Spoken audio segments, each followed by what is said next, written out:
What's good, y'all? It's Brian back with another Tuesday night live stream.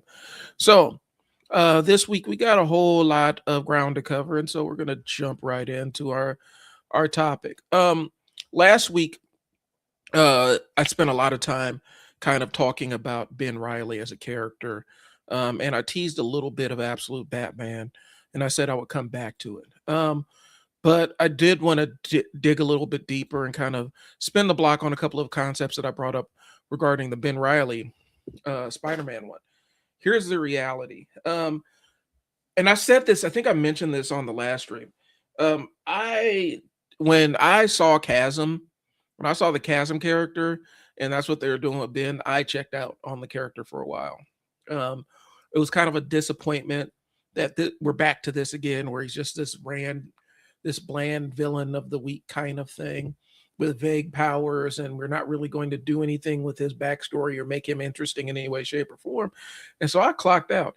I'd missed the entire Ben Reilly and Kaine working together thing. And so I need to do myself a favor, do my due diligence, and go pick up those books so that I can have a perspective on where the character is now relative to where he's been.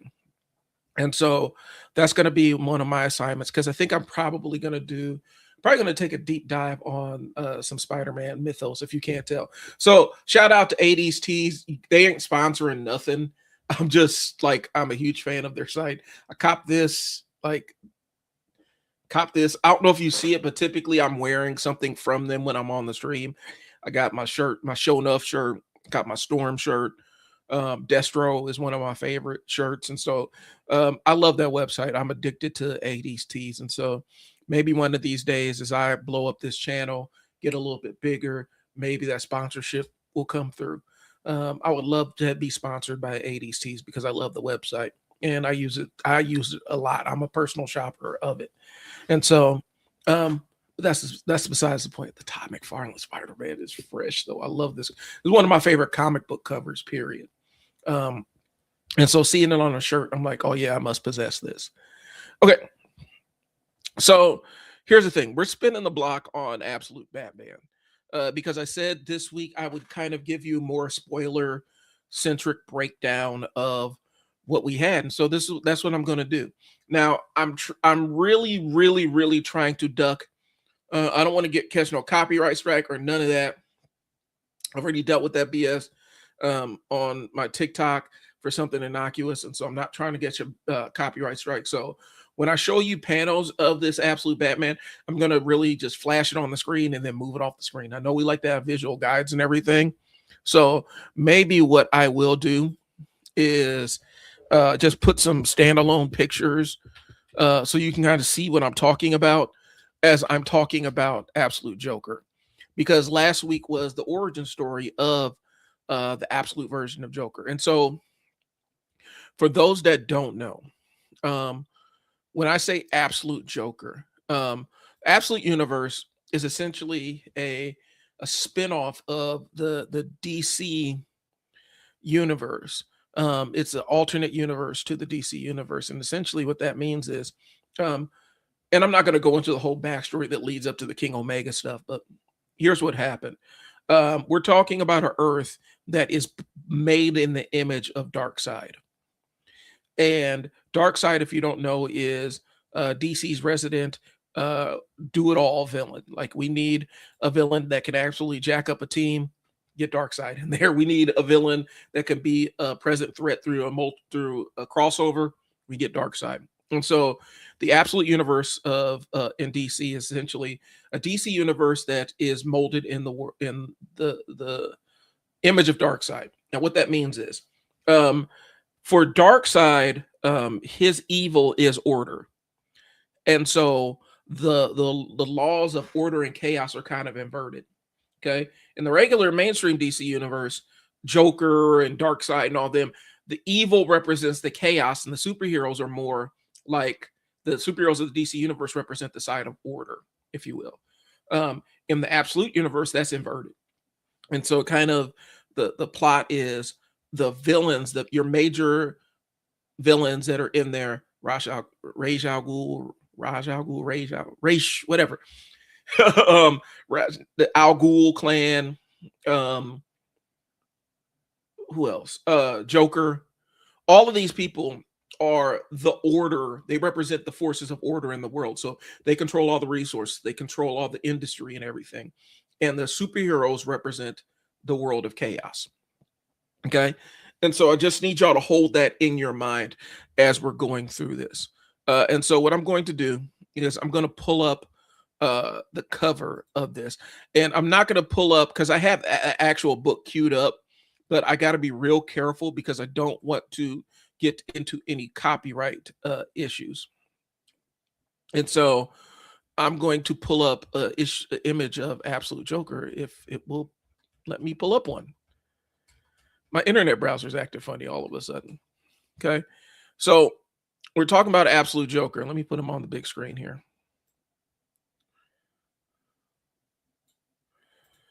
Absolute Joker is kind of like this demon from hell. That's the best way. That's the best way I can describe him. He is this absolute demon from your deepest nightmares. And so that's what Absolute Joker looks like. And initially I thought that this was some kind of you know, artist interpretation and everything. And this is just kind of how he looks, and the artist is taking some artistic license with it. No, that's him. This is Absolute Joker. And I'm gonna get into how they kind of frame the story. With the Absolute Joker story, and this is issue number 25. Matter of fact, I'm gonna put him on the screen while we do this. I'm gonna put him on the screen while I do this, and I'll go through the book a little bit. One of the framing devices I love in the book is while we're going through the story, I'll set the stage for you. Alfred is kind of narrating to Bruce about what his research has found about the Joker. Now, in this world, Alfred did not raise Bruce. Alfred is like an MI6 secret agent who's investigating some major criminal enterprises operating in the Absolute universe. And Joker's kind of is what he's investigating. And so Alfred is still in his secret agent bag. He is not anybody's butler or anything else.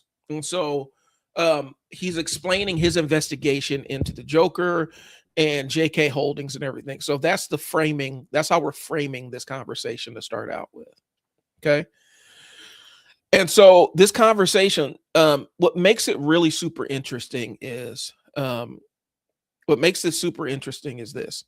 One of the framing pieces that they use in this story is Alfred's narrating this thing, right? But he is recounting the findings of his investigation, and he's kind of an unreliable narrator. He's not unreliable in the sense that he's lying. And I need you to understand that Alfred in this story is not lying about what he knows about the Joker. He is recounting on the scant information that's available because this guy is a mystery. And he has a working theory, but he doesn't even trust how crazy the theory is. So you guys got to understand that's what we're working with here. Okay. Alfred doesn't even quite really understand what he is even like. He can't even conceptualize what the Joker is. Okay. I'm playing around with the thing. All right. I don't like that. It's covering my face. All right, cool. So, and so he basically the framing of the story is he's talking to Bruce and Bruce is asking questions, and basically saying, okay, so which one is it? And he said, it's time, kid, as long as I put it off as long as I could, but I need to tell you about him. And so he's setting the stage to kind of explain who Absolute Joker is. And in the backdrop, while he's narrating this entire story, we're seeing an airplane that's landing on a private island. Okay. And so, and Alfred's kind of explaining, hey, he has these set of islands that he's purchased. They're not, you can't build on them. You can't really do anything. And nobody knows why he has them. And so Bruce kind of asks, all right, cool. So why does he have them? What do you think? And basically Alfred's like, I think that he uses those as kind of his private game sanctuaries where he goes and hunts on the island.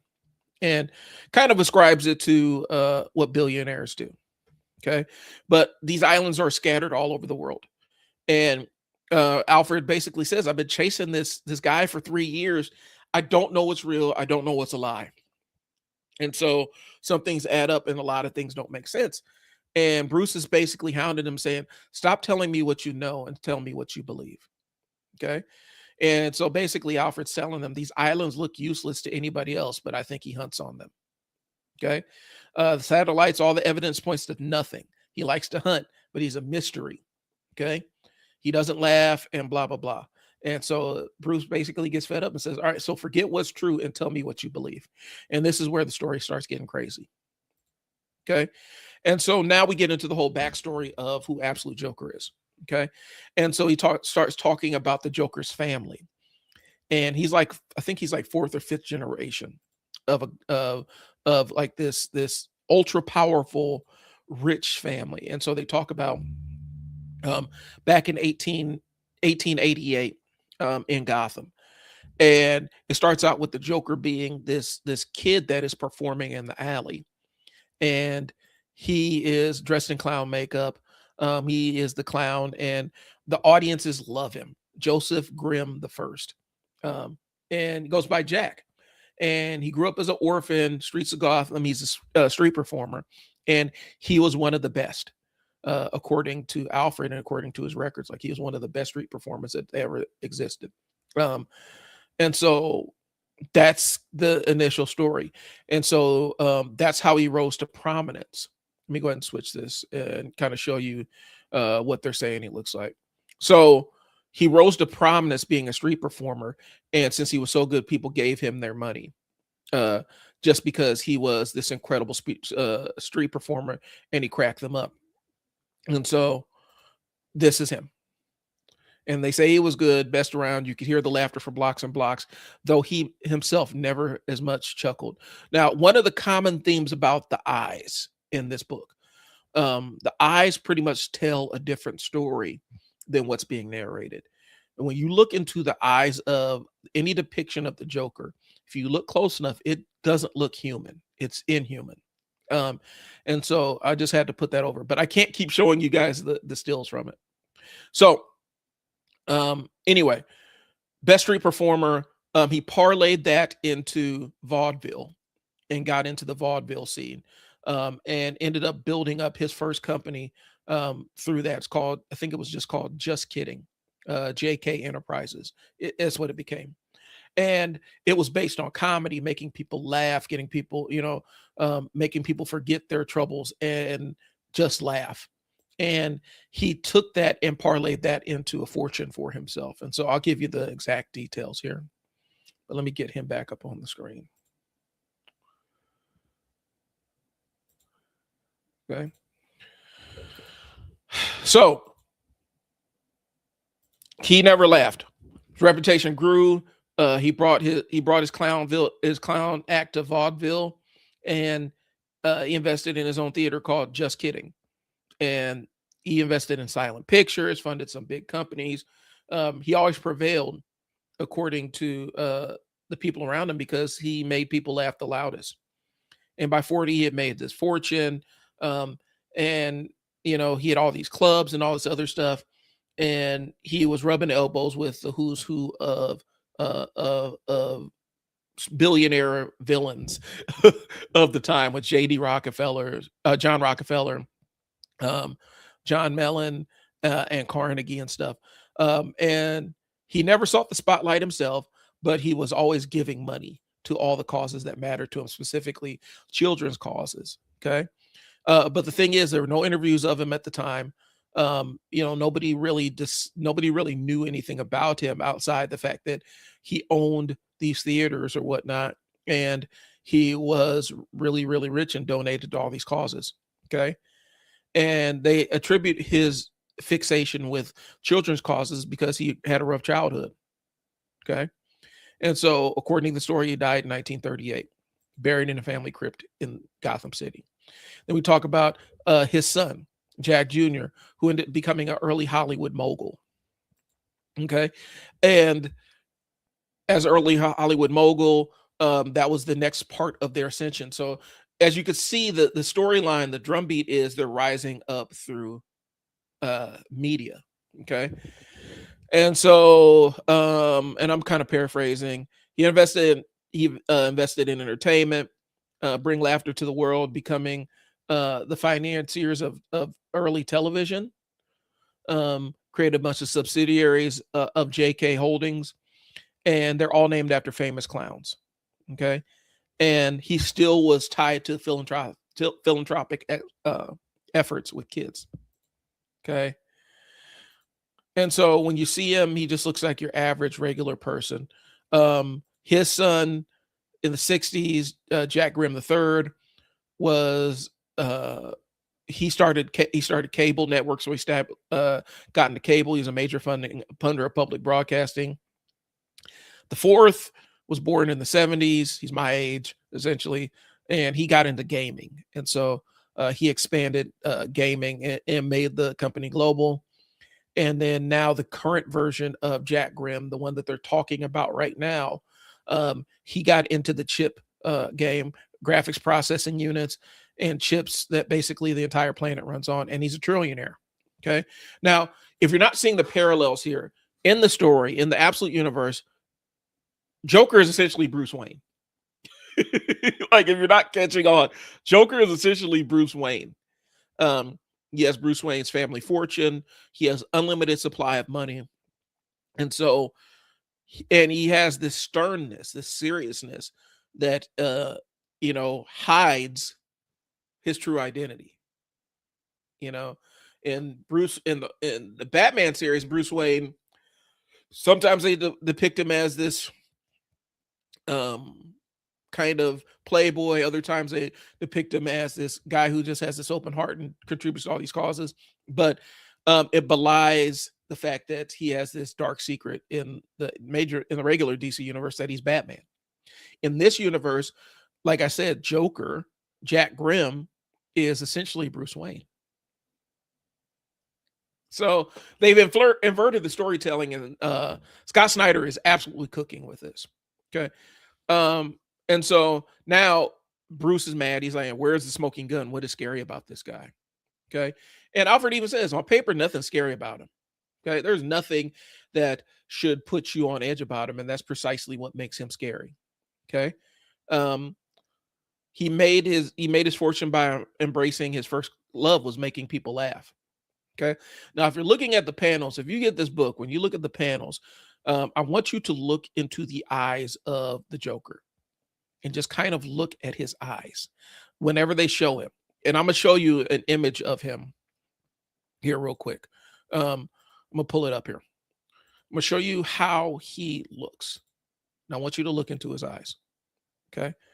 Look into the eyes, and the screen may not do it justice, but if you pay attention to the artwork, you can see that there's little red beads in those eyes. Those eyes don't look human. They're kind of glowy. And I don't think it's necessarily just for artistic effect. Okay.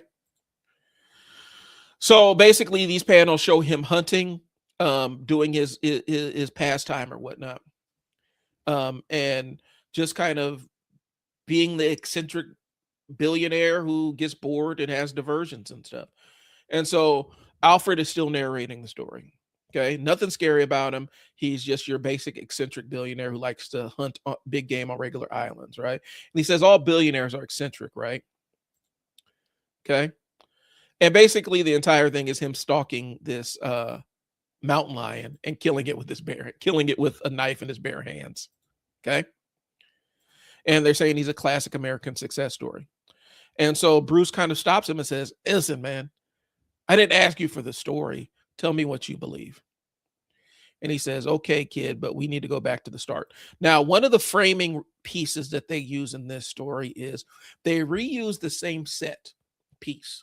So they keep going back to the alley. But as you watch, if you're reading the story, they're changing elements of the things that they're revisiting. So when they go back to the alley, there's a little bit more context added to it. I'm telling you, this is a phenomenal book, bro. And typically I wouldn't sit there and try to deconstruct a comic book like this, but I've read this so many times since the first time I peeped it last week. Okay. So we're back to the alley. We're back to that boy. We're back to the clown, young Jack Grimm. Okay. And he added another layer of context. See, young Jack Grimm, he was outside of a dental office. And in the 1800s, they just introduced nitrous oxide, which is laughing gas, to dentistry. And so apparently Jack would sneak in, leak the gas in the audience, and make them laugh. But they're also super suggestible. And so while they're suggestible, he would make them give him all of their money. So now we've added a whole nother layer of menace to the character. Wait, he's not making them laugh. He's not making them laugh through his natural born talents. He's kind of manipulating the situation and utilizing laughter as a weapon to get access to their money. It's getting darker, folks. And so if we could show here. So we'll skip past that. All right. I'm not going through all of this. And so it would basically here, sleight of hand. This is the kid now. Okay. As you can see, it's more menacing. They've already showed this panel, but now there's a whole new layer to it because the pan he looks more intimidating as a character. Okay. And so we go back to the alley. He says he's using nitrous oxide to basically rip people off. Okay. Now we go to him as an older man in vaudeville and talking about what he did in vaudeville. And what he did was he used his money to finance his opponents and fund his own rivals and played one side against the other and got them to fight each other. Okay. And they have always played both sides. And so he took the holdings and he played both sides of the war. This would have been World War I and World War II. He financed both sides by having that chaos that allowed him to operate with impunity. Okay. And he never lost. He never lost because since you're funding both sides, whoever wins, you win. Okay. And for a century and a half, these men have invested in one endeavor and its counter. And so whatever they invested in the opposite of that thing. Okay. And extends beyond entertainment, extends all aspects of life, war efforts. Okay. All this other stuff through subsidiaries, all their clown name companies, the Grimms fund right-leaning view news networks and left-leaning ones. So they're funding both sides of every single conflict on Earth. It's getting darker. Why would somebody want to do that? Okay. And Alfred kind of speculates they might be the most powerful crime family in history. Now I want to tell you about Arc M, because this is a set piece in this story. Arc M was a huge chunk of the last arc revolved around Arc M. For those that don't know, Arkham Asylum in the Batman regular conventional Batman universe is where they store all of his criminally insane people and apparently just let them out. In this, it's a giant black ops off the grid prison where they conduct experiments on human beings. That's how we got Absolute Killer Croc. And they subjected Bruce to the same kind of experiments, and they basically tried to make him Bane. So they jacked Bruce up in the Abomination arc, and it was all because he was trapped in Arc M. He tried to infiltrate Arc M to free his friend. Okay. Anyway, so they play both sides of the war, sowing chaos wherever they went. All right. That's kind of who this guy is. And so now Alfred's peeling the layers back of the public perception of who Jack Grimm, aka the Joker, is, and what his findings are leading people to believe. Okay. And Bruce is basically like, but why? How much is enough? And basically Alfred comes back to the model, live life like a clown. A clown plays the fool while making a fool of everyone else. He's a schemer. Okay. So it's sleight of hand being shown by the Joker. He's funding both sides of the war effort, and nobody's paying him any attention. They just see him as this philanthropist who loves kids. Okay. And it's not about gold. Bruce asks how much money is enough, and it's never been about gold for him. It's been about amassing power and control. Okay. So as we go through this story, we see that he's on the island. and he's already killed a wild animal on the island, but that's not what he's there for. He is there for something else, and so we'll get into that here.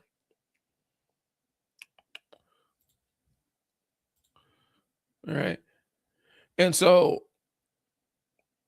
Alfred basically said that was all my reports. Those are my reports that I sent. Okay.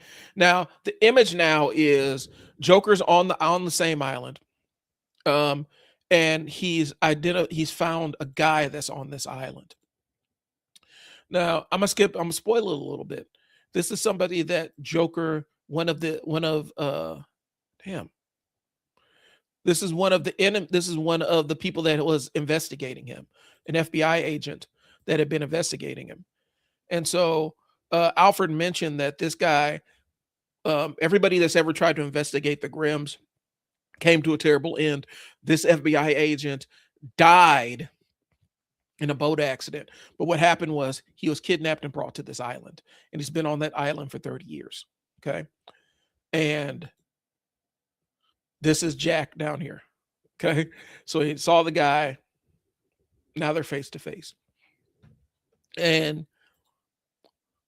basically he's spilling his guts like, dude, I've been trapped. Get me off of this place.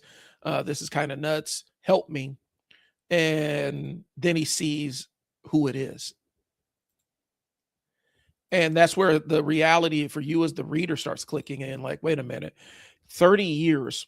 How does this guy know who this person is? Because 30 years ago, he would have been a kid. He wouldn't have been the same age. So how could he recognize him if he's been on the island for 30 years? And so the next panel says you, but how? Okay. And basically Joker tells him to run. The guy starts making a run for it. Joker shoots him in the calf with a crossbow. And now Bruce is like, I don't care what you reported. Tell me what you believe. And Alfred's basically like, hey, man, it sounds crazy. I don't want to tell you. And Bruce kind of presses him on the issue. And so now we're back to the alley one more time with the kid in the alley making people laugh. He's like, what I did find out when I was digging a little bit deeper was the people laughing in a lot of his movies died after it was shot. A lot of people that were laughing in the alley died immediately after being in the alley with him, twisted in pain. And I think it was saccharin that it wasn't saccharin. What is the name of it? I can't even say the name of it, but it's one of the few poisons that can be absorbed through the skin. And so basically what they're saying is he put it on his gloves and shook their hand as a little kid and killed them and took their money. Okay. Now I will show you some of this transformation scene because this guy's running for his life. And basically Joker's like, ready or not, here I come. And so they start digging a little bit deeper into all of the philanthropic experts or philanthropic efforts. Sorry, I've been on stream all day, y'all. And so a lot of people encountered the Grimm over the years came to mysterious bad ends. Jumping off bridges, boats vanishing, business rivals, politicians, reporters. In the 90s, an associate mine at the FBI, the guy that's on the island, died in a boat accident. And so Bruce is like, so what are you saying, bro? And so Bruce is like, and so Alfred's like, I'm saying that there's a darker project. I have records of Grimm investments in some of the deadliest inventions of the last 100 years, from bombs to bioweapons. And there's records of them laughing, all of them laughing while they're testing out nuclear bombs and bioweapons and poison and all kinds of other stuff. That's the thing that brought a smile to their face, was the weapons. Okay. So I'll share this panel with you. Okay. Back to the boy, basically killed all them folks. Bro's running. I can't keep showing you this. I'm going to get my stream banned. I do not want to get my stream banned. Don't want to get my stream banned. All right. And so more or less what they're saying is, things aren't what they see. So the image of them laughing during all these tests, Joker shoots the guy. Okay. And his enemies. And so So Bruce presses him and he says, "What are you saying, man? Get at what you're saying." He said, "What if the islands are where he puts his enemies? What if he just leaves them for years until he feels like going to go finish them, going to go hunt them?" Okay. And so Alfred and Bruce keeps pressing him, keep going. What do you believe? And like, if you've read early issues of Absolute Batman, you'll see Joker wearing like this jacket made out of babies. It's like a jacket that's made out of babies. And so basically, Alfred says, I think that he uses these children and drains their blood to keep up his appearance. I think he believes he uses the children, Bruce. At first, he used the ones in the orphanage. Now he uses something else. This is the jacket of babies. Okay. And so he found some way utilizing their cells. Using the research done at the Arkhams, and it's some terrible elixir. Okay. And so Bruce is like, who is he? And Alfred's like, he's a clown. And so he is. He's a clown. Yeah, the baby jacket is horrific. But this is one of the first images I saw of Absolute Joker, and this is a horror book, y'all. And so I'm gonna get into some of the thematic elements because I've been kind of dragging it out 30 minutes in. Let me wrap this up. So, he's a clown, and its whole act is a cruel mockery of us. Humanity is bumbling and stupid. The clown hates us. You'll find stories of myth, legends of ancient times till now. Pagliacci, the jester who burns the kingdom, and Bao del Savages, the one who convinces us to kill each other, even as he himself preys on us. The clown is death. The clown is, and so now we're going into transformation scene. And this is, yeah. The transformation scene, him transforming into the Joker is, and so basically the concept is we find out that Joker isn't a human thing. Okay. And Alfred kind of reaches this conclusion. Okay. And so Bruce is pressing him, stop dancing around it. And he's like, say it, damn it. What do you believe?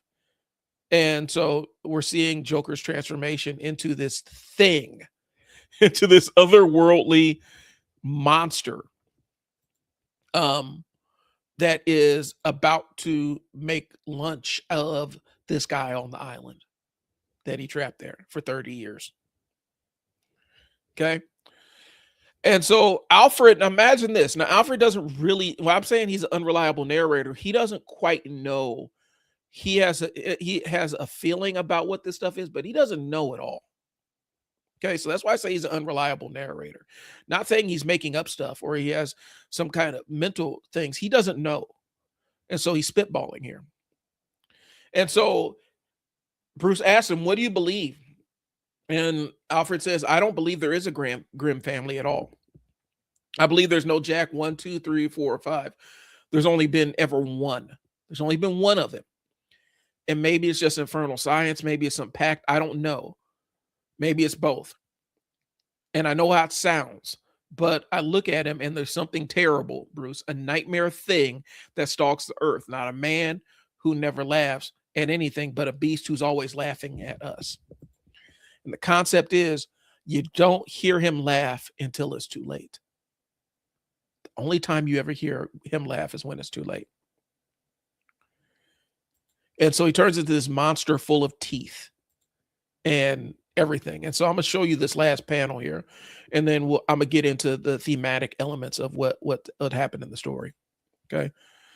This is what Absolute Joker looks like in his untransformed form. And I think he exists as either some kind of demon or some kind of super science thing that exists, but he is terrifying. And the way that they built him up was this outer worldly kind of horror that is kind of beyond our understanding of it. I love that. I love that. I love that element that Scott Snyder put in there, where the Joker is something inconceivable. He's inconceivable to Alfred, who's been investigating him nonstop for 3 years. Okay. And so Bruce gets up. He has to go check on Killer Croc, Wayland, who got trapped into Arc M, and turned into Killer Croc. Okay. And so Alfred's kind of chastising himself and said, he didn't sign up for this fight. I brought him to this. And he's like, it's all monsters everywhere he looks. And basically he's kind of teasing the fact that we're going to cross over with Absolute Wonder Woman.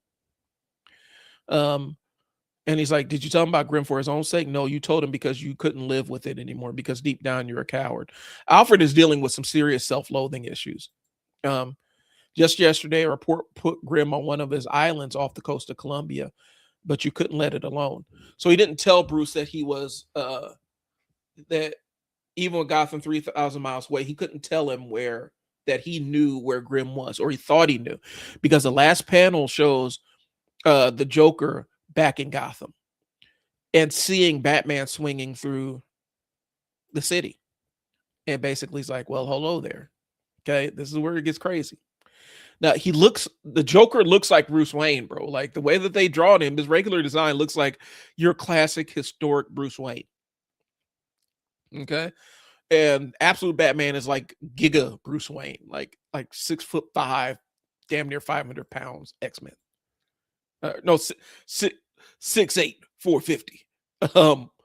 And so it's Absolute Joker looking up and seeing Batman swinging through the city, getting in his car and heading home. He heads back to his fortress, his mansion, and he's greeted by his butler. And his butler asks if he's had anything to eat, and he's like, yeah, I already ate.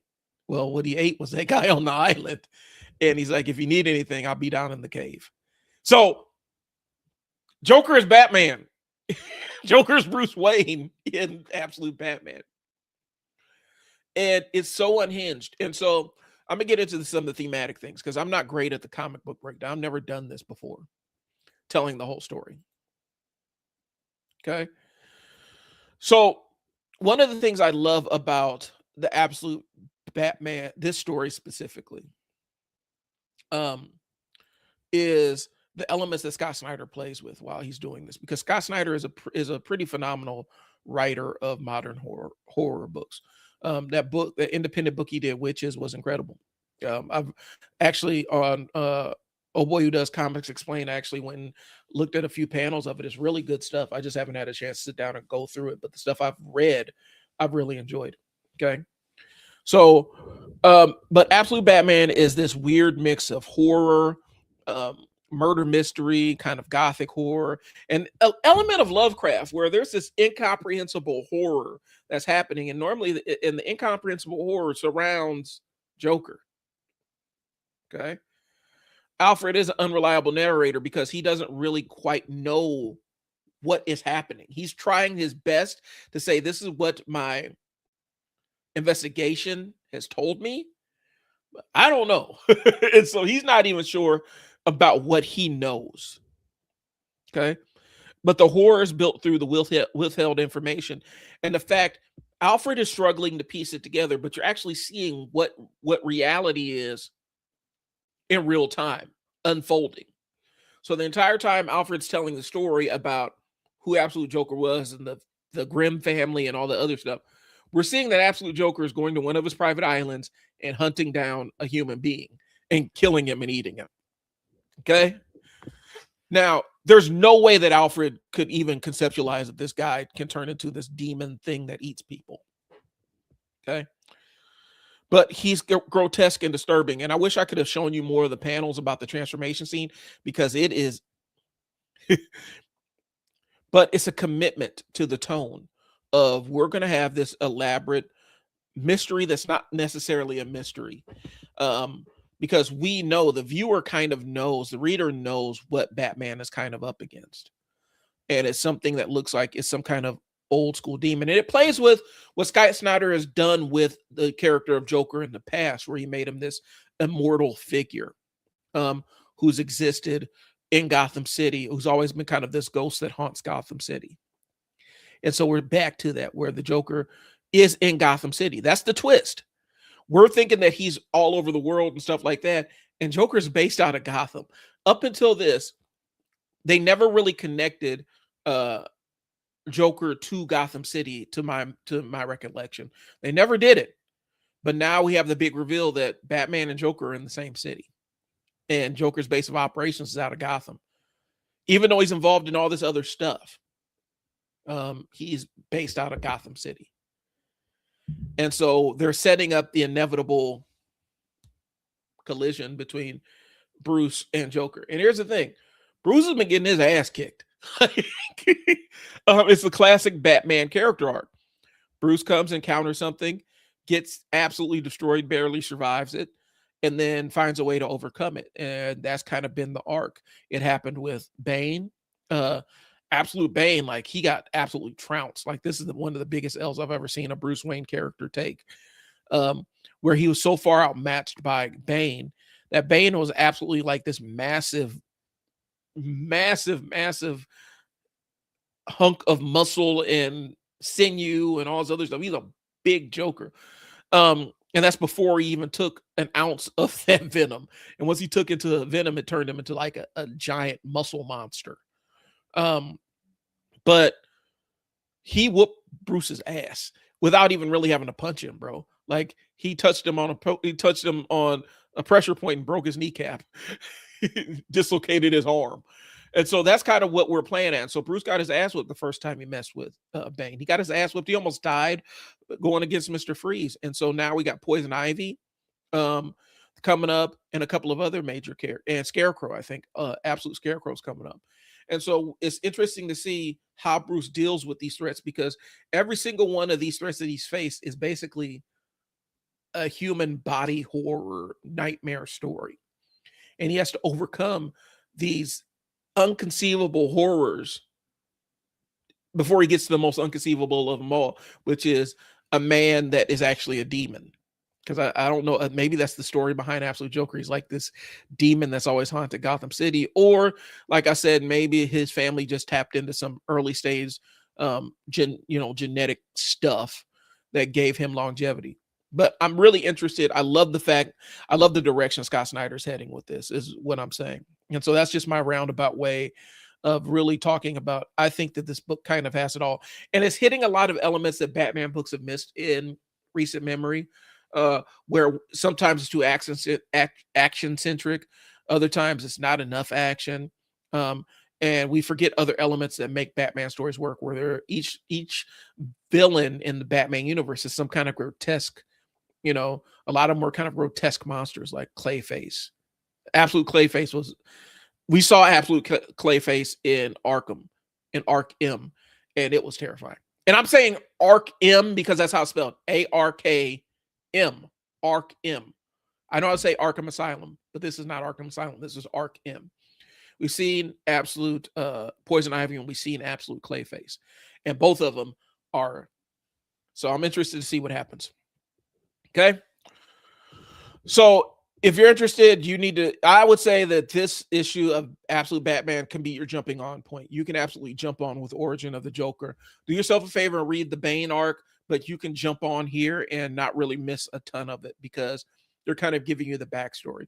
You'll miss the fact how Batman got manhandled by Bane and how scary Bane really is. And I think the piece that you get by reading the stuff with Bane is Bane was terrifying. You're like, I don't know how he's going to overcome this. But then you're like, I don't know how it gets any worse than this. And then Joker shows up. So must recommend. I'm going to keep keeping y'all posted on the Absolute Batman universe and what's going on over there.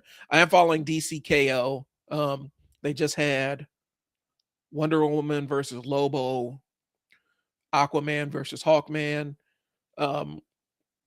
And yeah, Hawkman got his ass whooped. I mean,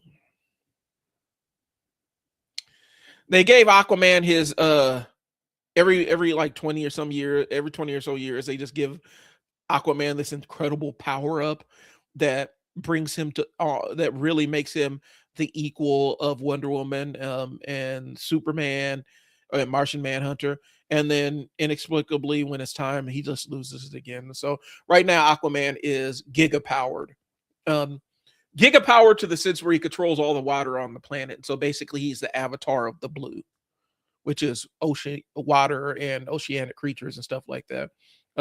If you don't know, in the DC universe, yeah, you can be avatar of the red, which is, and don't quote me, don't kill me on this one, because my Swamp Thing knowledge is not what it used to be.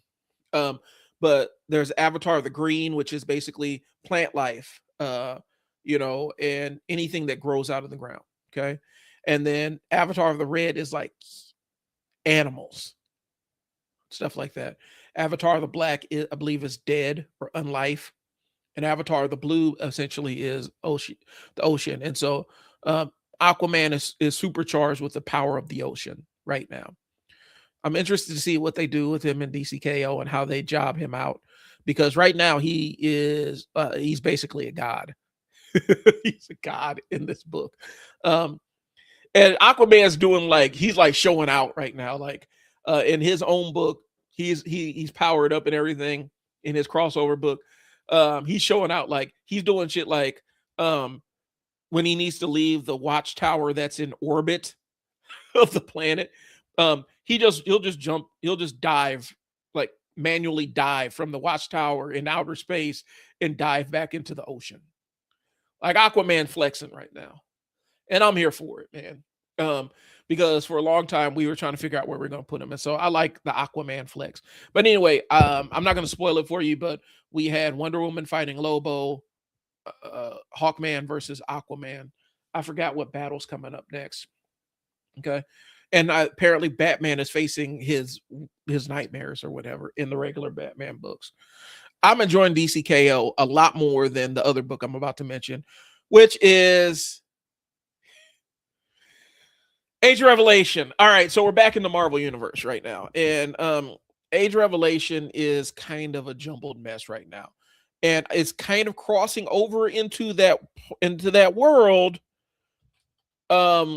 where I think it's starting to wear its welcome out. My problem with Age of Revelation has been, one, from a storytelling point of view, it's not interesting right now. I'm kind of interested in Doug Ramsey as the main villain. I liked him better when he was just Cypher, and he had Warlock with him. I kind of rocked with that a little bit more. I still don't quite understand. We're putting Age of Revelation on the screen just in case. I don't understand the villain arc here. I'm not really grasping how and why dude is a villain right now.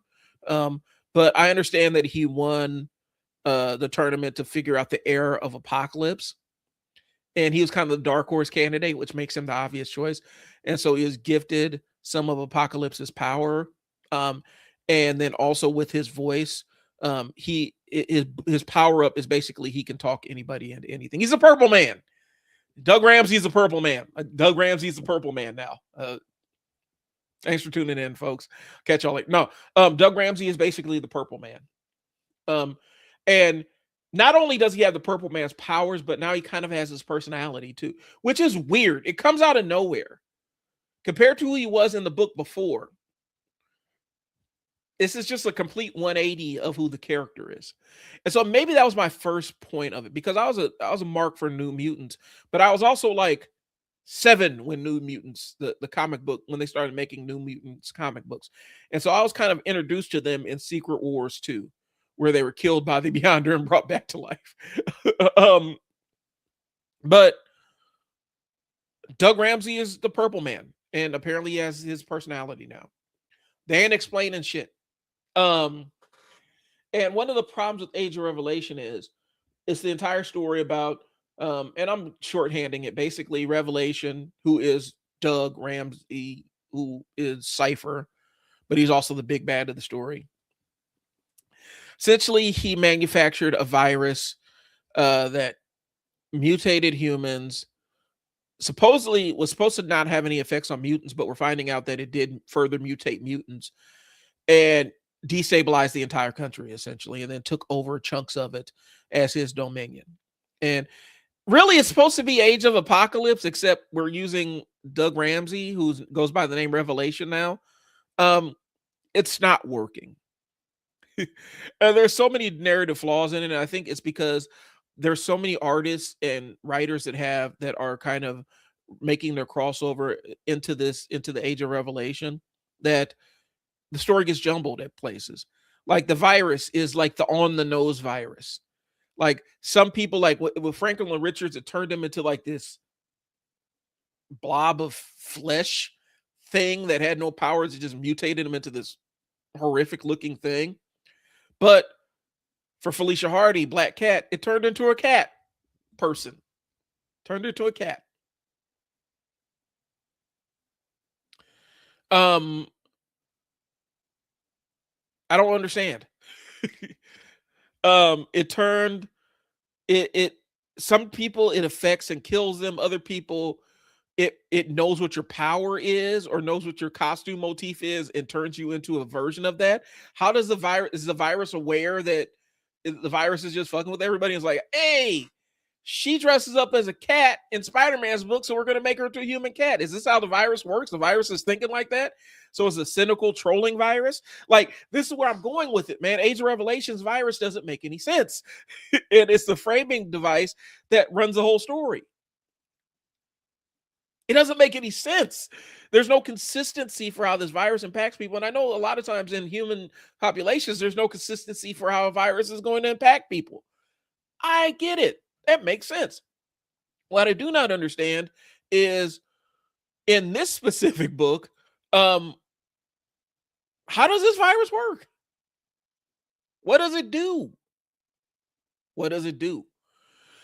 And so anyway, a lot of the stories are these little stories about other mutants that are living in Doug Ramsey's Revelation territories or whatnot. And so you have Laura Kinney, the Wolverines, you have all the different Wolverines in there. Who else? You got Kitty Pryde, who has some stuff in there. A time displaced version of Cyclops, who he for some reason somehow he's responsible for Doug being in charge.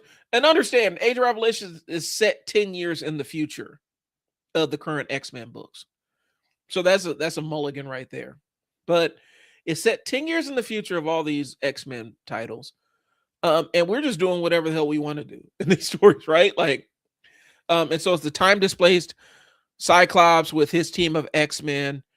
Quentin Quire is doing something with children of psychics or whatnot. It's very confusing. And so what I'm saying is this. I see the ambition that Marvel was trying to have with this. I think we're at a point where Marvel kind of needs to sit there and look at this story and say, let's be merciful and end it.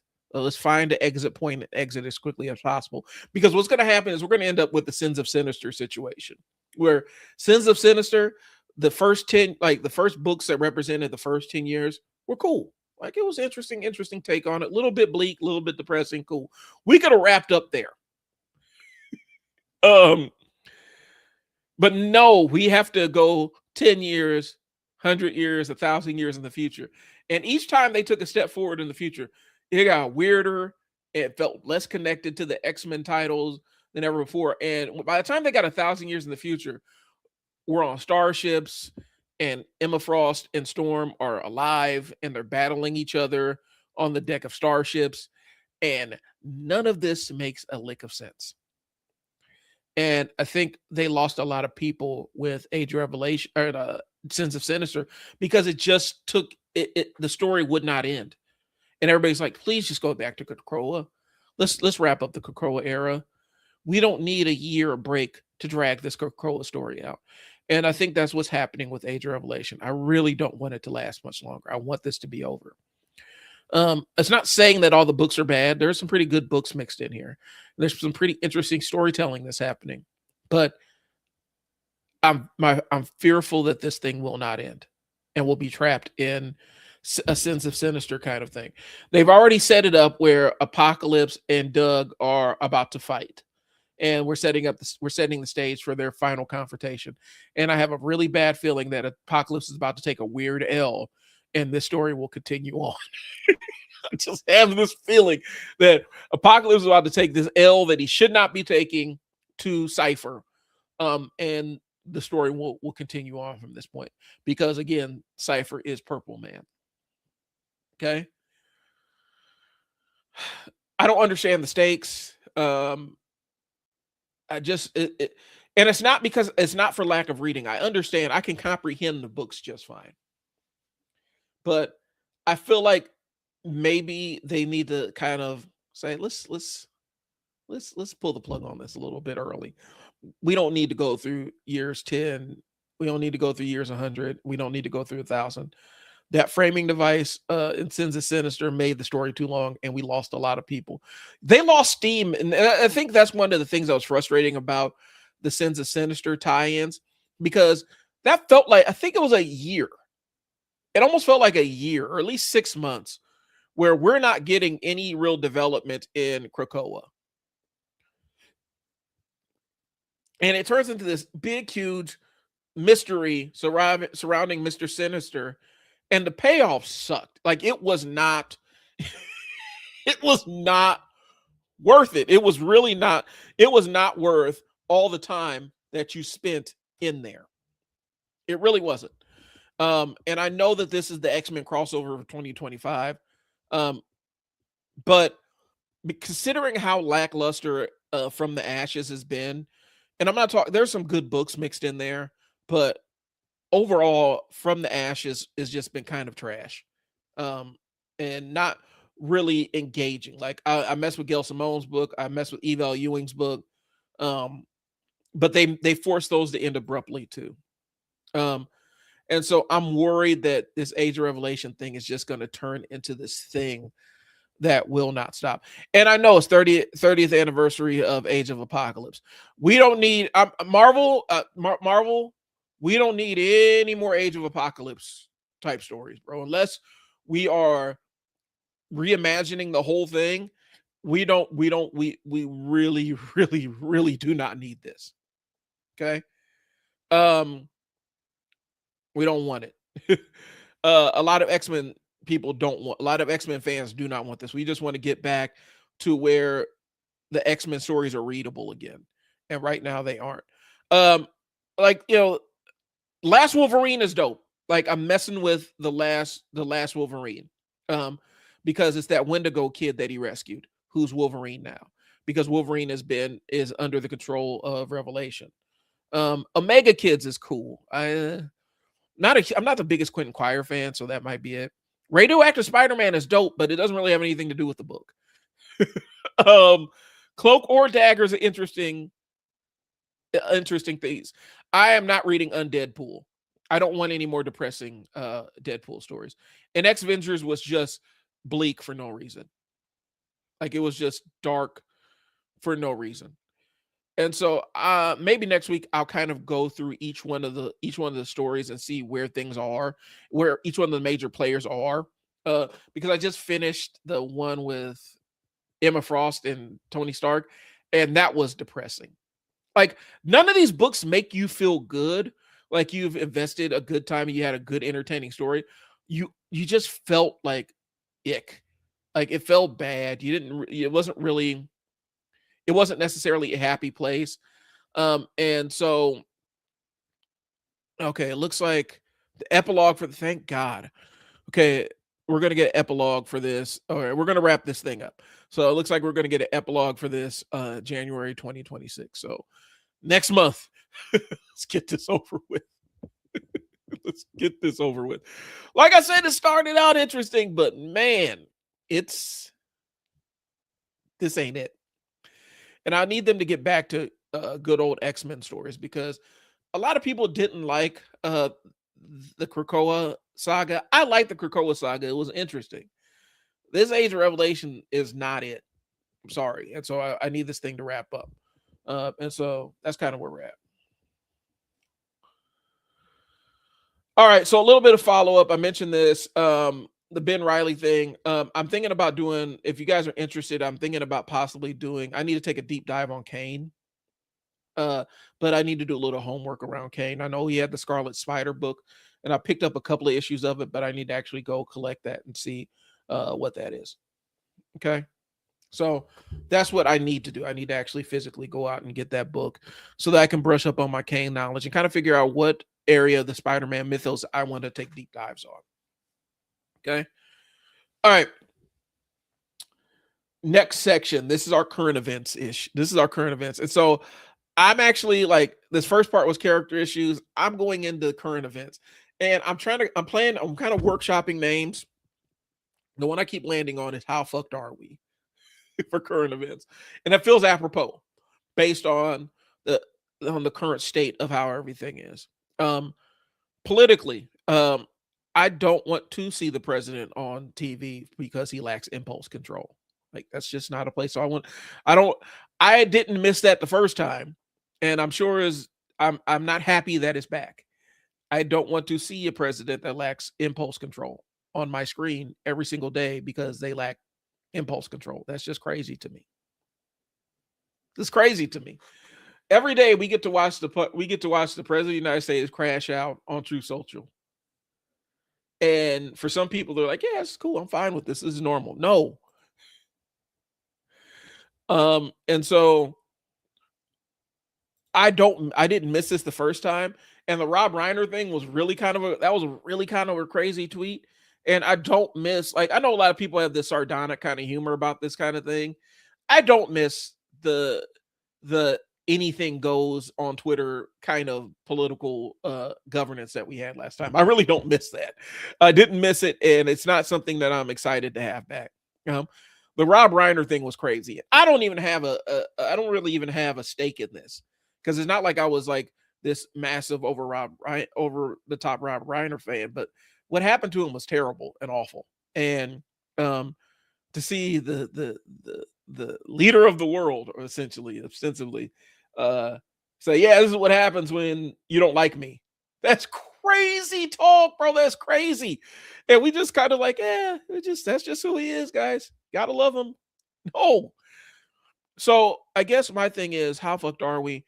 When you have a president that doesn't have impulse control, we're pretty fucked. Like we're talking the world of Duke Nukem level of fucked when it comes to what we're dealing with politically right now.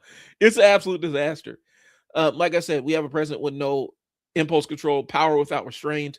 We're just blowing up boats just for shits and gigs down off the coast, down in the Caribbean. And the answer for a lot of it is, well, because I said so. Those boats had drugs on them because I said that they had drugs on them. And well, do you have any proof? Don't you dare ask me for proof. What are you, one of them? Do you want drugs to come into the country? No, I just need to know that, you're not just, if you're going to be extrajudicially murdering people, probably need to have some kind of proof about who they are, so the public can know. No, do you want drugs to come to this country? No, then you're going to take our word for this. That's kind of the level of fuck we're at. Okay. So we're not seeing restraint is what I'm saying. We're not seeing somebody who's actually practicing any level of restraint politically. And again, I like boring. I like when my government was boring, bro. I like when things are boring and predictable. Typically, that means that, there's damage being done, but it's not weird, generational, instantaneous kind of damage. It's that slow burn of damage that capitalism normally brings upon you, where it's kind of a slow burning, hey, it doesn't even feel like the oven's on kind of thing. All right. So, and we're seeing algorithm, like here's the thing. I don't like the fact that the algorithms are kind of determining the kind of governance we're going to get for that day. Like whatever pops up on his feed that morning is going to be public policy by the end of the day. That is crazy, bro. That is insanity. Only thing I care about is like, with the health stuff, like I'm a business owner. And so this ACA thing is really kind of jacked up, bro. Cause I'm a business owner. I carry my own insurance. I don't know what we're going to do. That's about as real as I can keep it. But yeah, the governance by algorithm is kind of a crazy thing. And so whatever pops up on his feed is going to be public policy by the end of the day. That is not how you want the head of your government to be acting. Okay. So that's all I got. I don't want to spend a whole lot of time on that. That brings me down, and I don't necessarily want to talk about it, but I do have a current event segment because I'm a political nerd. And I did a live stream this morning where we talked a lot of politics. All right. So we're on to Ask a Dad. This is the segment where just you can get some real talk from somebody who's kind of experienced it. My background initially, before I started running my own businesses and broadcasting and stuff, I worked with kids and families for a long, long, long, long time. And so I've seen pretty much every way that a parent can do right raising their kids and the way a parent can screw up raising their kids. And a lot of it has to do with how the adult in the room approaches their life. Okay. And so this Ask a Dad is basically it's what happens when you lose emotional control as an adult. What do you do? When you lose it in front of your kids, you lose it in front of your spouse, you lose it in front of your coworkers, your friends. Okay. What do you do? How do you get that back? For a lot of people nowadays, you lose that emotional control and instantly you're trying to cut people off or you wall yourself off and everything. And for me, as I see it in my adult framing, if you blow up, own it. You're human. Your kids will respect you more if you come back and say, yeah, dad lost his cool. I apologize. Mom lost her cool. I apologize. To me, that is more impactful for a kid when your parent actually cops to, hey, man, I'm a human just like you are, as opposed to, well, I'm an adult and I'm entitled to act like this, or you just pretend it didn't happen and gaslight them into pretending like it didn't happen or even try to make it their fault.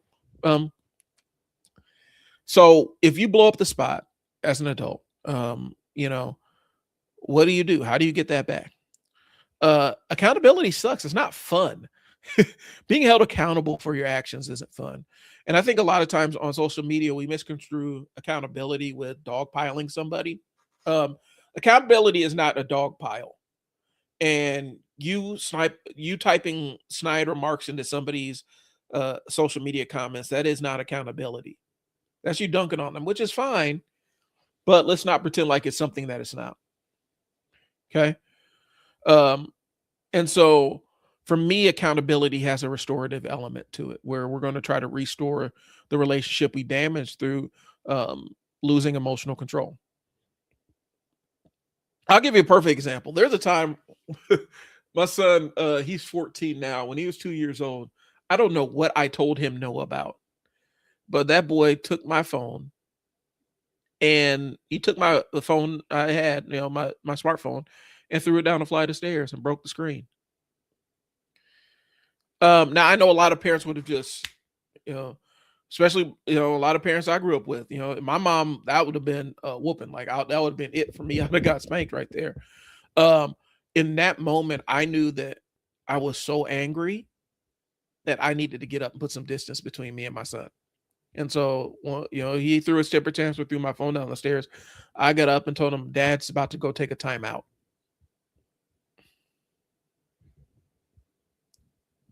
And so I excused myself and went to went to my room and said, hey, go watch a movie, go hang out with sister, leave me alone for right now because dad needs to take a time out. Because I wasn't in the right frame of mind to do any kind of discipline with him. I was too angry. And yes, a 2-year-old understands some right and some wrong, but also a 2-year-old temper tantrum is a 2-year-old temper tantrum, and 2-year-olds have temper tantrums all the time. He did get in trouble for damaging my phone. And it's something that did impact him because he'll still talk about it to this day.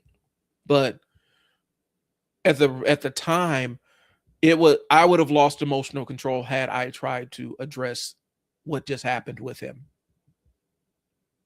And I haven't always been perfect with that.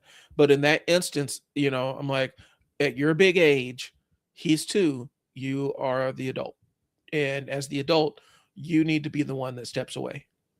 Because no good of it's going to come if you try to address it when you're this mad. Okay. So it's understanding the moment without excusing it. Don't justify your actions when you lose emotional control. Don't try to justify or rationalize it to the people that were the recipients of it. Okay?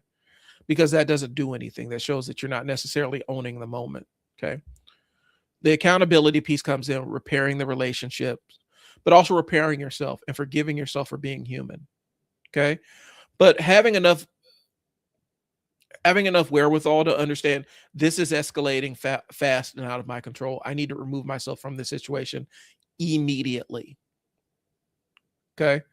That can save you so much. That can save you so much headache and heartache if you realize, oh, this is getting out of control. I am actually getting really, really, really mad. I need to excuse myself. I'm on the verge of absolutely losing my shit right here. If you can catch yourself and intercept yourself before you get on the escalator of anger, you're going to prevent a lot of damage. And so sometimes you do need to take that step back. Okay. Internal repair versus shame. Sometimes the internal repair is what could I have done differently without beating yourself up about it. Okay. But if you do end up losing your composure and having a meltdown in front of your wife or your kids or your boss or whatever, it's being kind to yourself and understanding there is something that triggered that happened. And I need to know, how do I address this before it gets to this point in the future? Okay. So it's being kind to yourself and not guilt tripping yourself for losing control, because people do that all the time. It's basically how you rebound from it. Okay. And that's how you mature. But pretending like it didn't happen or gaslighting people or trying to rationalize your behavior, all of those things are bad. Please don't do them. So you lose emotional control in a heated situation. Focus on what the restoration of the relationship looks like and how you're going to repair yourself. Not through guilt, not through shame, but analyzing the situation, taking stock of what happened, looking at the things that led up to it. And parlance of like behavioral stuff is going to be what the antecedent to the incident was, what the behavior that the antecedent caused, and what the consequences of the behavior were. You need to be able to understand that chain of events so that when you go back and self-reflect, okay, next time a situation like this arises, this is the time for me to take an exit so I don't get too wrapped up in this. Okay, cool. It wasn't a traditional question. Hopefully I can have a traditional question for Ask a Dad next week. New segment called Words Mean Things. Okay. The reason why I'm doing Words Mean Things is it's twofold. I'm on social media. Unfortunately, I'm on social media way more than I want to be on social media. I don't want to be on social media this much, but it's a byproduct of what I do on a daily basis. I have to post.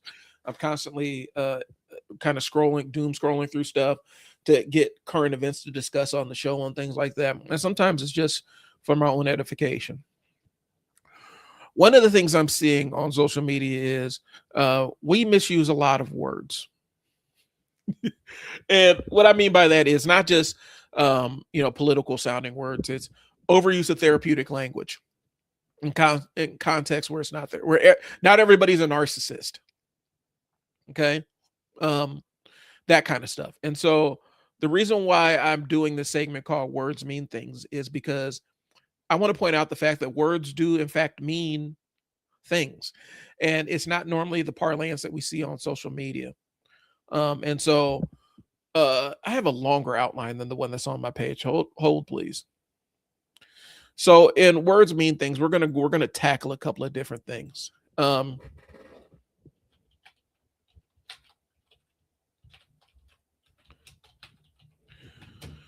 This morning I was on a live stream with a friend of mine, and we have somebody who comes in. I want to say they're normally an observer. They normally jump into the chat, and they are kind of antithetical to what we personally believe and stuff like that. I don't know if their politics align more with libertarian or right wing or whatnot, but they'll jump into the chat and they'll try to spar with us and stuff like that. And so this was kind of prompted by the conversation because we were talking about remixing of the American narrative and how a lot of times the stories that the country tells itself about itself don't align with people's experiences with said country.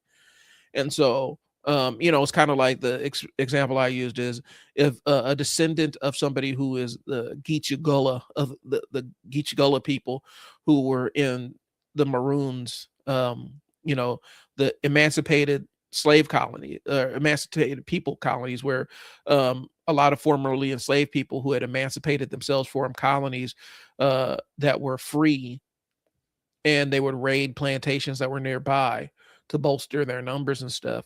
The experience of somebody who's a descendant of that um, is going to look different than somebody who's the same age, who's a descendant of the landholders and slave owners. They're going to have a different American narrative. Neither one of them is necessarily wrong, but they don't accurately apply across the board. So that's the example we were using. Wasn't necessarily a political conversation. And bro comes in and tries to make this political and starts throwing around, well, because I don't know how he got on the thread of black liberals and black conservatives and all this other stuff, but I'm hearing a lot of political jargon getting tossed around and reduced to the buzzword status, essentially. And so I wanted to do words mean things because initially I was going to do it about therapeutic language, but I feel like this is a better use of it. Okay. So why we keep arguing past each other. Okay. The reason why this segment exists is not about being pedantic. It's about the fact that modern arguments and disagreements aren't values. They're disagreement about definitions. Okay. More arguments have been caused by somebody who's utilizing the rhetorical definition of racism versus the sociological definition of racism. More arguments have been started behind that than anything else that I've seen. Because you're talking about a rhetorical, the way that we normally use it in conversationally versus the social science version of the term. Okay, so that's what we're getting into. Okay. And so nobody pauses to define the terms anymore. And the conversation turns into, a lot of moral signaling and identity defense, and we start trading insults and things like that. Okay. Rhetorical versus technical language. Okay. And so there are words that we see that are used that are or they have origins of political science, economics, sociology, psychology, therapy. And other times these words get pulled into social media, casual conversations, and stuff like that. Okay. And we end up having this collapse of context where these words in rhetorically they mean something, they have a different meaning in popular culture than they actually were intended to mean. And a lot of times it sounds smart. It feels precise, but the actual use of the word is less accurate. And so what I came up with is I wanted to do a little segment, but the reality is, this is how everybody becomes a narcissist. Every argument becomes where you're gaslighting somebody. Every political policy debate is fascism versus communism, and everybody that you don't agree with politically is evil.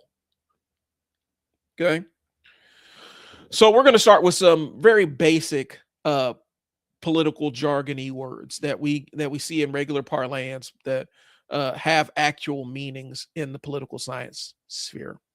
And if anybody is more educated on this, please jump in the chat. But you got to be educated from a political science basis and not I'm a better arguer on social media basis. Okay. So we're going to talk about the word liberal. And I'm going to give preface. We're going to talk about liberal, terms liberal, conservative, leftist, and neoliberalism. Okay. All right. So we're going to talk about liberal first. And rhetorically, liberal is supposed to be trying to this neutral descriptor, right? But it's used to describe somebody who's ineffectual, somebody who's weak, spoiled rich person, elitism, moral arrogance, emotional fragility, detachment from real people. You've seen the memes, you see all that stuff goes around. that is what gets subscribed to liberal. And that's a perception, but at the same time, when we ascribe those images to the political science version of liberal, we get a mismatch, because now we can't really have honest conversations about stuff. Okay. What liberal means, and this is kind of the classical political science thing, liberalism is about individual rights and constrained power.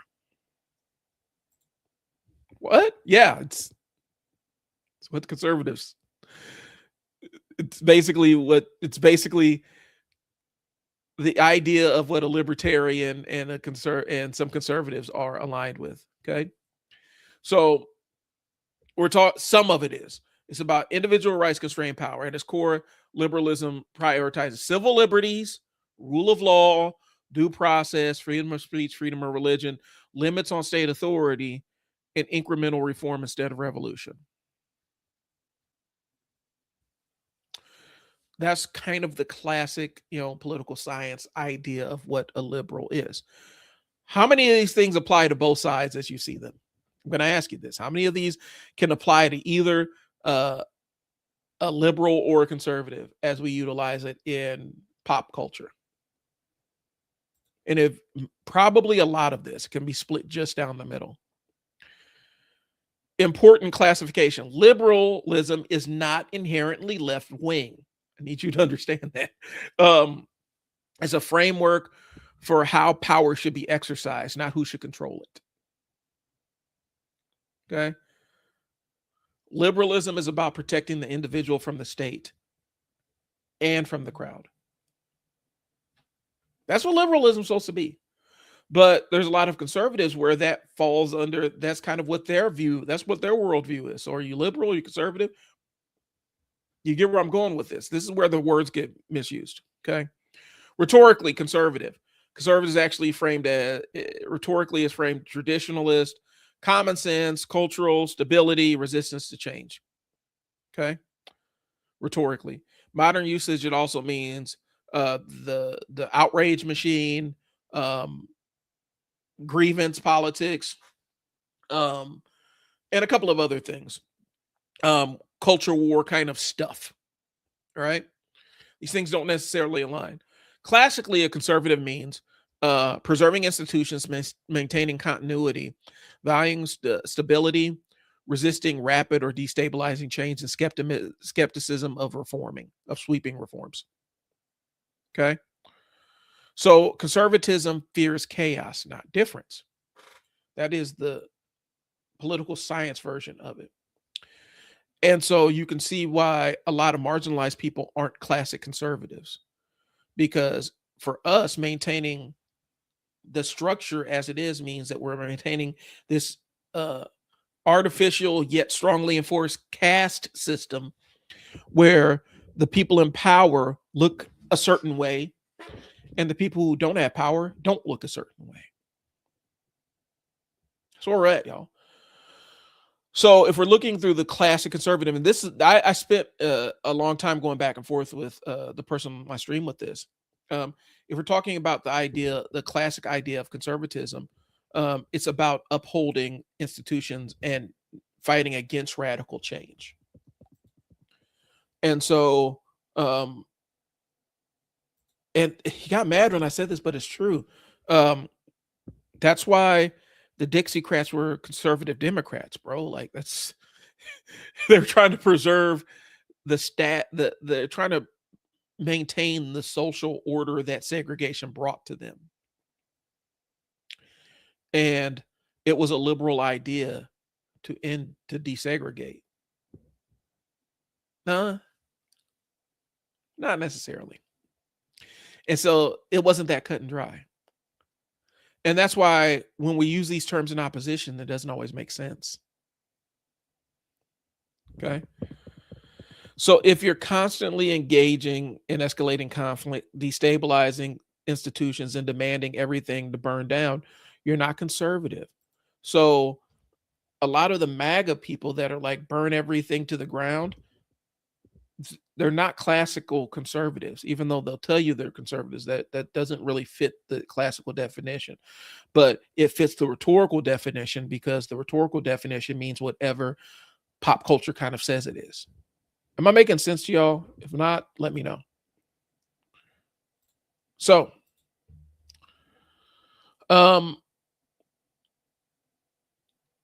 you can't be a conservative and you're constantly in a permanent revolution where you're always trying to overturn and drain the swamp and get rid of destroy the your corporate, your big tent conservative. That level of political upheaval isn't a conservative ideal classically, if we're talking about the political science definition. Okay, now this is where I'm really about to confuse the fuck out of y'all. Trap in. So now we're going to talk about leftist versus what a liberal is. Okay. And confusion spikes at this point. So what a leftist actually refers to, it's not a vibe. It's a family of ideologies concerned with power, hierarchy, and material conditions of people. Okay. So leftism falls under socialist, Marxist, communist, anarchist, anti-capitalist, and some democratic socialists. Okay.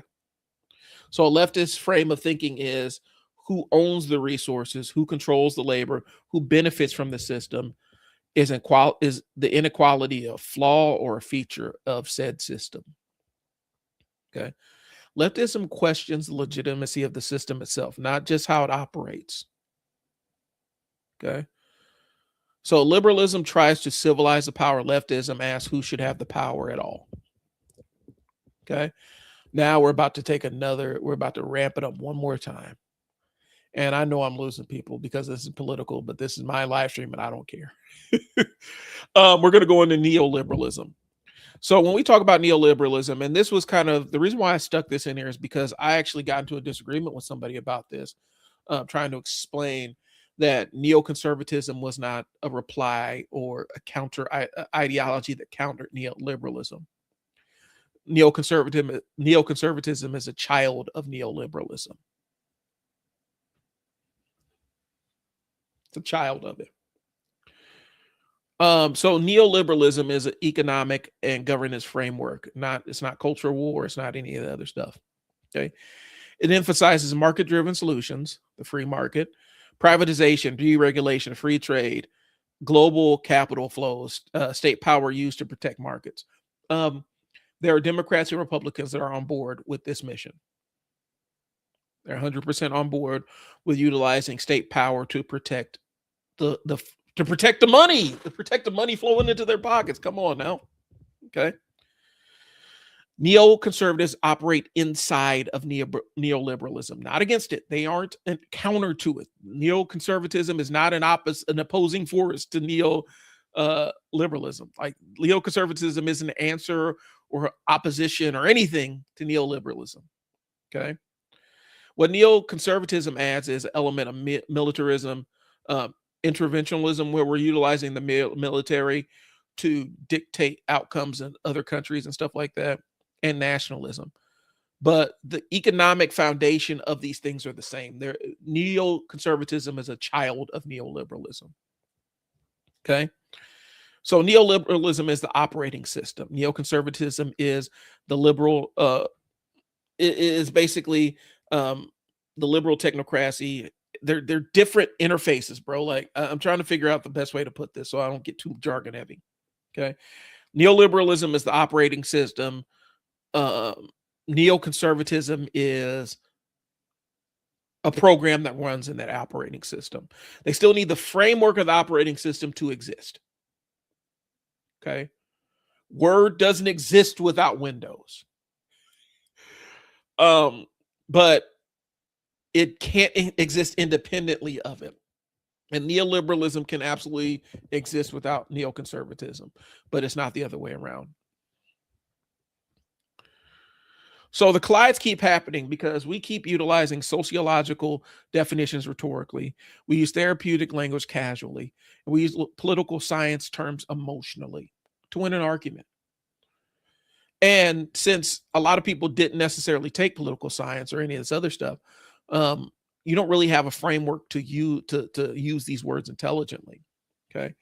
And so, yes, words do mean things. And so that's what this segment is about. I'm going to take a word that I hear on social media being used incorrectly, and it's going to be a word or a turn of phrase. Okay. And I'm just going to preface this. I'm going to preface this by saying this. Next week, we're going to talk about begs the question. I hate that phrase. I hear people utilizing it all the time on YouTube. And every time I hear somebody says that begs a question, it sends a shiver down my spine. I hate it. I hate it so much. It doesn't beg the question, it raises the question. But we're going to talk about the difference between begs and raises the question next time on Words Mean Things. And so why all this stuff actually matters. This isn't academic nitpicking. Sloppy language hides people's power. It hides the motivations of people in power, because a lot of these people in power actually do know what these terms mean. Some of them don't, but some of them actually do. And they are counting on your misuse or misapplication of these terms in order to be able to play in the gray area. So they're counting on the fact that you don't know the difference between a socialist and a communist, or a leftist, or fascist versus a conservative. Like, they're counting on the fact that you don't know how these things relate to one another, or the difference between these things, or if these things are the same. They're counting on it. And so they'll hit you with these buzzwords to get your emotions flowing, knowing that you don't quite know the definition, and it allows them to maintain their power. Okay. Confused definitions protect systems, and the precision exposes the responsibility. Okay. You don't have to agree with the definition, but you should know what you're saying before you start utilizing it in an argument. Okay.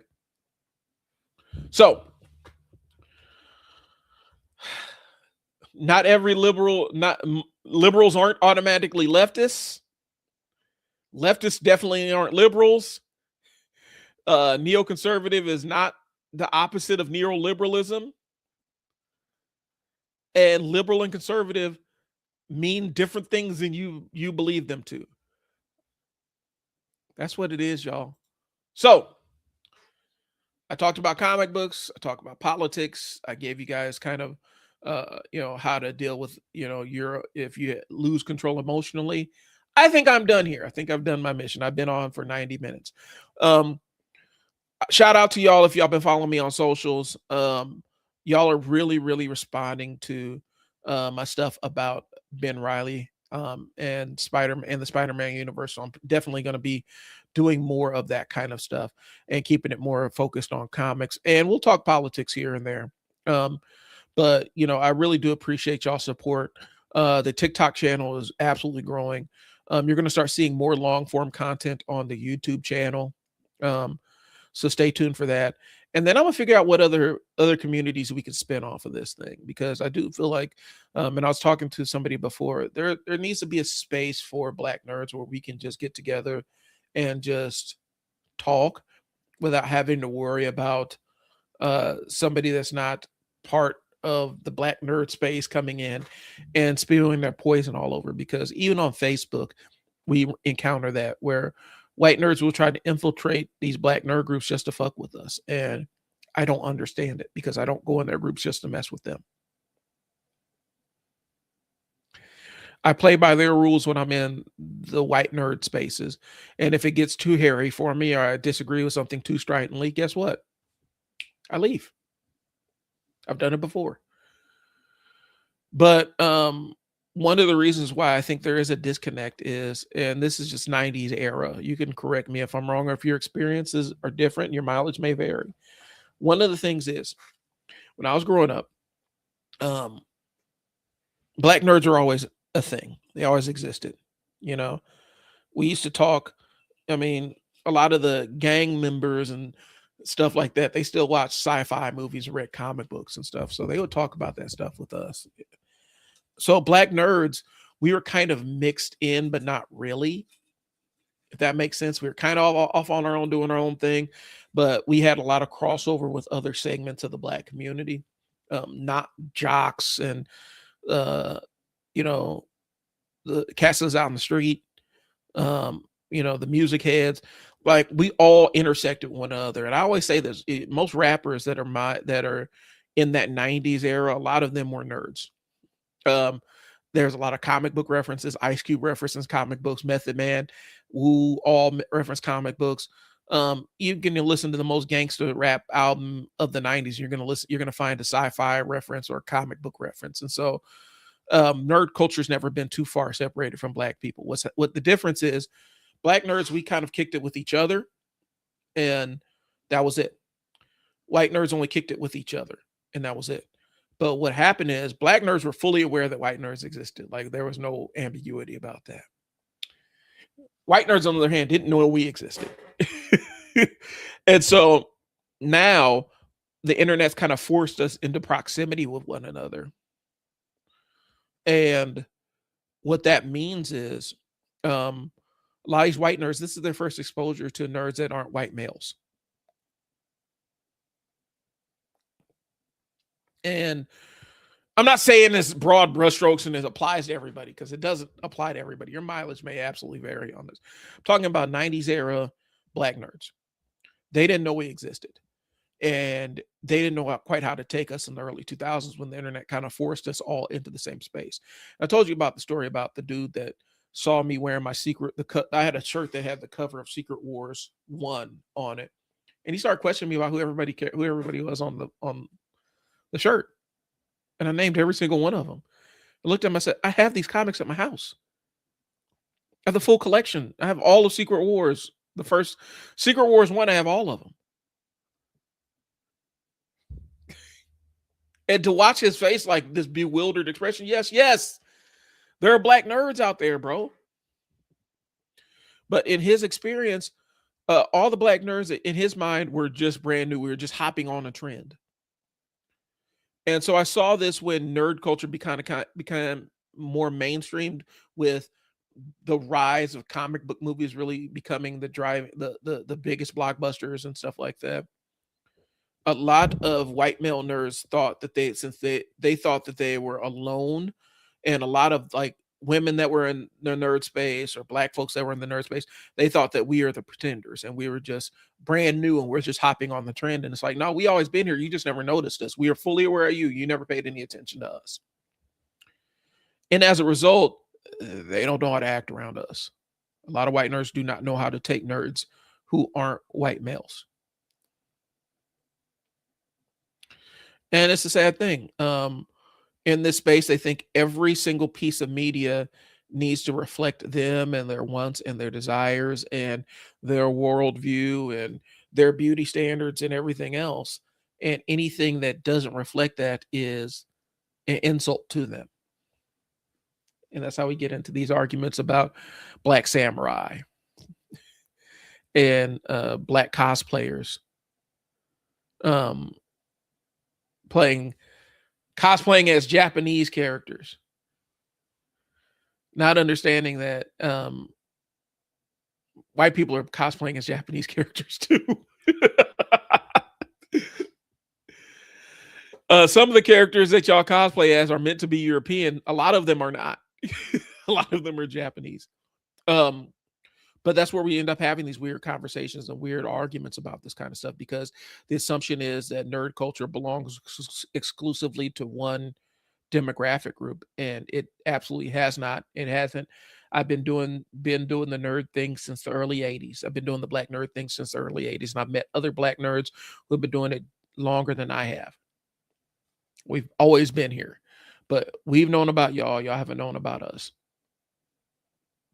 And so that's why Black nerds end up winning their own kind of spaces, because what happens is we end up doing a shared Black nerd space, or a shared space where it's a lot of Black nerds that are in the group, but then we end up letting white nerds in, and we end up getting derailed or trolled or all kinds of other crazy stuff, because y'all just don't know how to be around the other people. It's really a weird thing.